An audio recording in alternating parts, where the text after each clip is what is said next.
ओम शांति।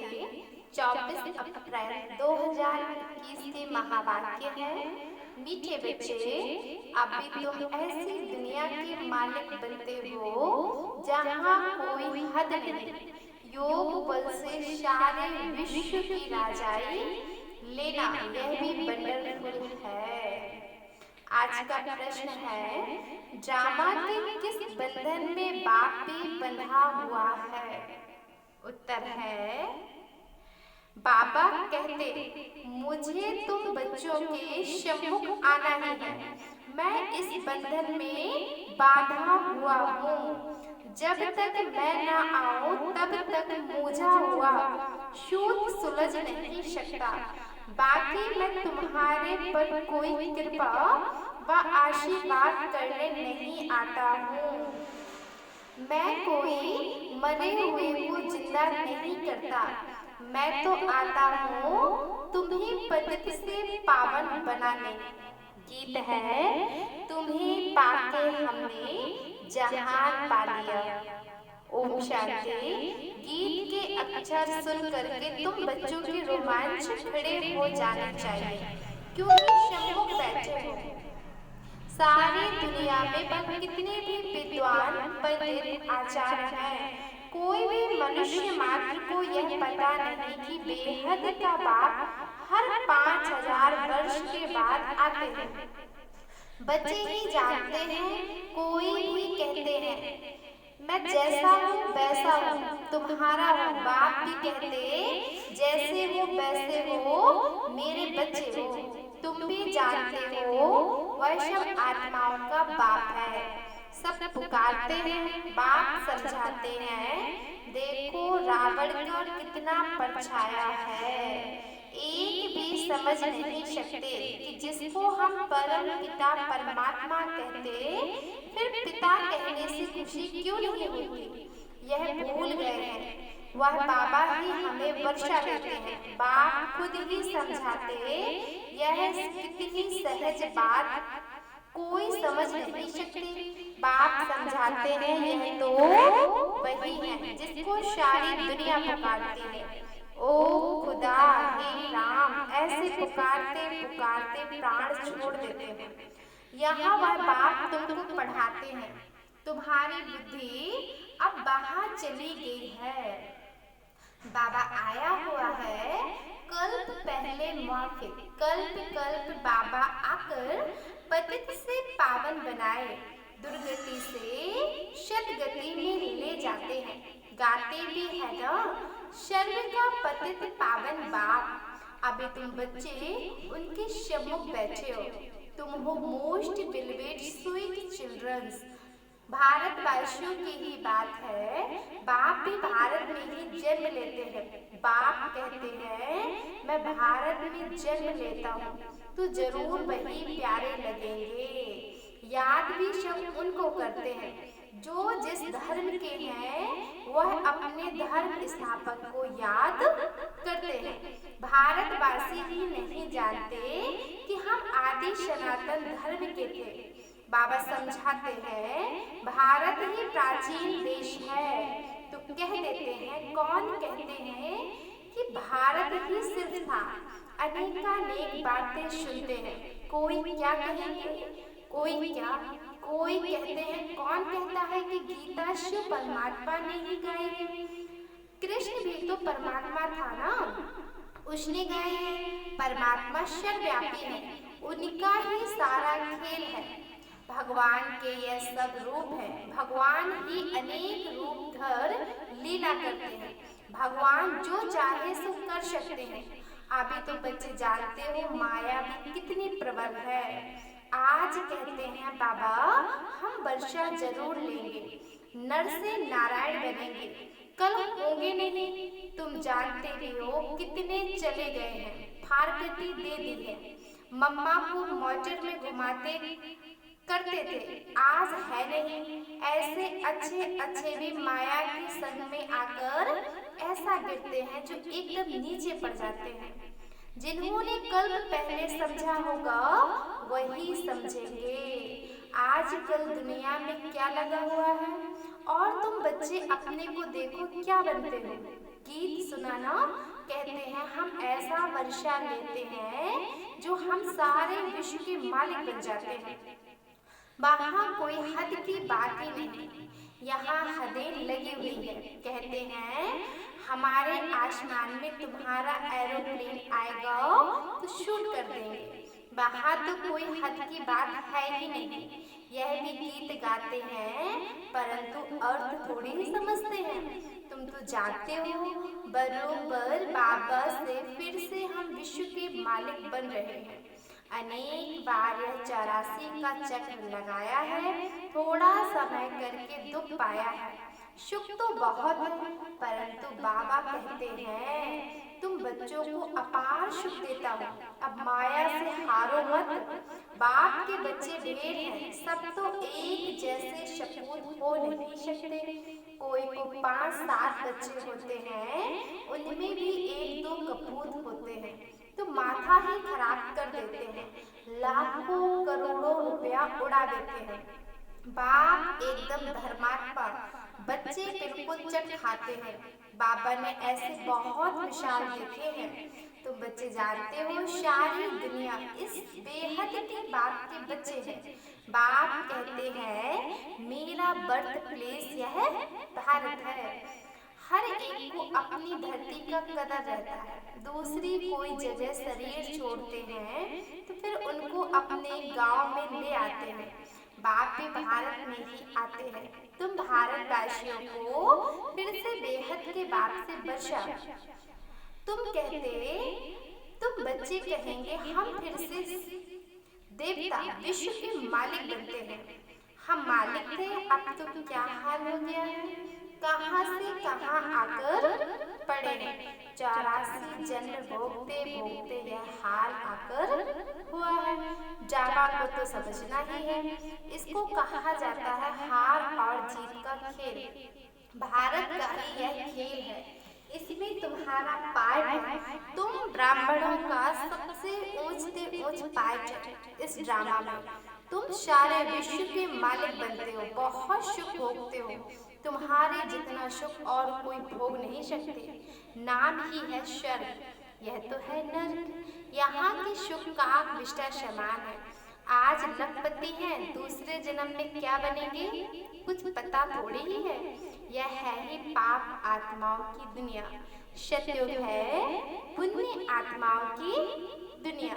तुम पुण्य आत्मा बन रहे हो तो कभी भी पाप नहीं करना चाहिए।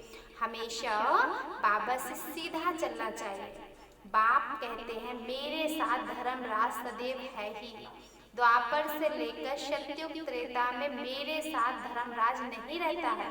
द्वापर से तुम मेरे अर्थ दान पुण्य करते आ रहे हो। कहते हो ईश्वर अर्पण। कहते हैं गीता में श्री कृष्ण का नाम डालने से लिख दिया है श्री कृष्ण अर्पणम। रिटर्न देने वाला तो एक बाप ही है, इसलिए श्री कृष्ण अर्पणम कहना रॉन्ग है। ईश्वर अर्पण कहना ठीक है। श्री गणेश अर्पण करने से कुछ भी मिलेगा नहीं, फिर भी भावना को कुछ ना कुछ देता जरूर हूँ सबको। मुझे तो कोई जानते ही नहीं, अभी तुम बच्चे ही जानते हो। हम सब कुछ शिव बाबा को समर्पण कर रहे हैं। बाबा भी कहते हैं हम आए हैं सबको 21 जन्मों का वर्षा देने। अभी है ही उतरती कला। रावण राज्य में जो भी दान पुण्य आदि करते हैं पाप आत्माओं को ही देते हैं। कला उतरती ही जाती है, इससे कुछ मिलता भी है तो भी अल्प काल के लिए। अब तो तुमको 21 जन्मों के लिए मिलता है। उनको कहते हैं राम राज्य। ऐसे नहीं कहेंगे वहाँ ईश्वर का राज्य। ईश्वर तो देवी देवताओं का है। बाप कहते हैं मैं राम राज्य नहीं करता हूँ। तुम्हारा जो आदि सनातन देवी देवता धर्म था जो प्राय लोप है, जो अभी फिर से स्थापन हो रहा है। बाप तो कल्याणकारी है ही। उनको कहा जाता है सच्चा बाबा।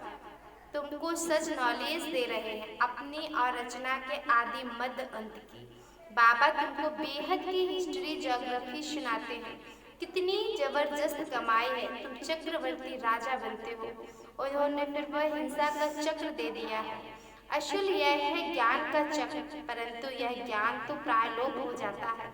तुम्हारे यह मुख्य चित्र हैं, एक तरफ त्रिमूर्ति, दूसरी तरफ झाड़ और चक्र। बाबा ने समझाया है, शास्त्रों में तो कल्प की आयु लाखों वर्ष लिख दी है, सारा शुद्ध ही मूझा हुआ है। बाप के सिवाय कोई से शुद्ध सुलझ नहीं सकता है। बाप सम्मुख खुद आए हैं, कहते हैं मुझे ड्रामा अनुसार आना ही पड़ता है। मैं इस ड्रामा में बंधा हुआ हूँ। यह हो नहीं सकता कि मैं जाऊं ही नहीं, ऐसे भी नहीं कि आकर मरे हुए को जिंदा कर दूं या कोई को बीमारी से छुड़ा दूं। बहुत बच्चे कहते हैं बाबा हमारे ऊपर कृपा करो, लेकिन यहाँ कृपा आदि की कोई बात ही नहीं है। तुमने मुझे इसलिए थोड़ी ही बुलाया है कि आशीर्वाद करो, हमें कोई घाटा ना पड़े। तुम बुलाते ही हो, हे पतित पावन आओ, हे दुख हरता सुख करता आओ। शरीर के दुख हरता तो डॉक्टर लोग भी होते हैं, मैं कोई इसलिए आता हूँ क्या? तुम कहते हो नई दुनिया स्वर्ग के मालिक बनाओ, पर शांति दो। ऐसे नहीं कहते, हमको बीमारी से आकर अच्छा करो। हमेशा के लिए शांति व मुक्ति तो मिल ना सके, पाठ तो बजाना ही है। जो पीछे आते हैं उनको शांति कितनी मिलती है, अभी तक आते रहते हैं। इतना समय तो शांति धाम में रहे ना। ड्रामा अनुसार जिनका पाठ है वही आएंगे, पाठ बदल नहीं सकता। बाबा समझाते हैं, शांति धाम में बहुत बहुत आत्माएं रहती हैं जो पिछाड़ी में आती हैं। यह भी ड्रामा बना हुआ है, पिछाड़ी वालों को पिछाड़ी में ही आना है। यह झाड़ बना हुआ है, यह चित्र आदि जो बनाए हैं वह सब तुमको समझाना है। और भी चित्र निकलते रहेंगे, कल पहले मिशल ही निकलेंगे। 84 का विस्तार झाड़ में भी है, ड्रामा चक्र में भी है। अब फिर सीढ़ी निकाली है। मनुष्य तो कुछ भी जानते रहे, बिल्कुल ही जैसे बुद्धू हैं। अब तुम बच्चों की बुद्धि में है परम पिता परमात्मा जो ज्ञान का सागर, शांति का सागर, वह हमको इस तन के द्वारा पढ़ा रहे हैं। बाप कहते हैं मैं आता ही उनमें हूँ जो पहले पहले विश्व का मालिक था। तुम भी जानते हो बरोबर, हम भी ब्रह्मा द्वारा ब्राह्मण बनते हैं। गीता में तो यह बातें है नहीं। बाप कहते हैं यह खुद ही नारायण की पूजा करने वाला था। ट्रेन में भी मुसाफिरी करते गीता पढ़ते थे। मनुष्य समझेंगे यह तो बड़ा धर्मात्मा है, अभी यह सब बातें बोलते जाते हैं, फिर भी इसने गीता आदि पढ़ी है ना। बाबा कहते हैं मैं यह सब जानता हूँ। अभी तुम यह विचार करो, हम किसके आगे बैठे हैं जिससे विश्व के मालिक बनते हो, फिर उसको घड़ी घड़ी भूल क्यों जाते हो। बाप कहते हैं तुमको 16 घंटा फ्री देता हूँ, बाकी अपनी सर्विस करो। अपनी सर्विस करते हो गोया विश्व की सर्विस करते हो। इतना पुरुषार्थ करो जो कर्म करते कम से कम 8 घंटा बाप को याद करो। अभी सारे दिन में 8 घंटा याद कर नहीं सकते, वह अवस्था जब होगी तब समझेंगे यह बहुत सर्विस करते हैं। ऐसे मत समझो हम बहुत सर्विस करते हैं, भाषण बहुत फर्स्ट क्लास करते हैं, परंतु योग बिल्कुल नहीं है। योग की यात्रा ही मुख्य है।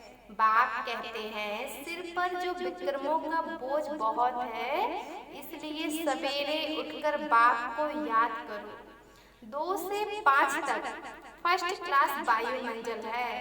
आत्मा रात को आत्म अभिमानी बन जाती है, जिसको नींद कहा जाता है। इसलिए बाप कहते हैं जितना हो सके बाप को याद करो। अब बाप कहते हैं मन मना भाव, यह है चढ़ती कला का मंत्र। अच्छा, मीठे मीठे सिकलते बच्चों प्रति माता पिता बाप दादा का याद प्यार और गुड मॉर्निंग। रूहानी बाप की रूहानी बच्चों को नमस्ते। हम रूहानी बच्चों की रूहानी बाप दादा को याद प्यार और गुड मॉर्निंग। शुक्रिया मीठे बाबा। धारणा के लिए मुख्य सार है। पहला पॉइंट, बाप से सीधा और सच्चा होकर चलना है। कल्याणकारी बाप के बच्चे हैं, इसलिए सर्व का कल्याण करना है, सपूत बनना है। दूसरा पॉइंट, कर्म करते भी कम से कम 8 घंटा याद में जरूर रहना है। याद ही मुक्त है, इससे ही विक्रमों का बोझ उतरना है। आज का वरदान है, पुरुषार्थ शब्द को यथार्थ रीति से यूज कर सदा आगे बढ़ने वाले श्रेष्ठ पुरुषार्थी भव। कई बार पुरुषार्थी शब्द भी हार खाने में व असफलता प्राप्त होने में अच्छी ढाल बन जाता है। जब कोई भी गलती होती है तो कह देते हो, हम तो अभी पुरुषार्थी हैं, लेकिन यथार्थ पुरुषार्थी कभी हार नहीं खा सकते, क्योंकि पुरुषार्थ शब्द का यथार्थ अर्थ है स्वयं को पुरुषार्थ अर्थात आत्मा समझकर चलना।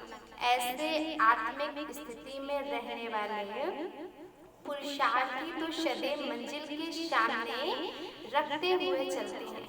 वे कभी रुकते नहीं, हिम्मत उल्लास छोड़ते नहीं। आज का स्लोगन है, मास्टर सर्वशक्तिमान की स्थिति में रहो, यह स्मृति ही मालिकपन की स्मृति दिलाती है। अच्छा, ओम शांति।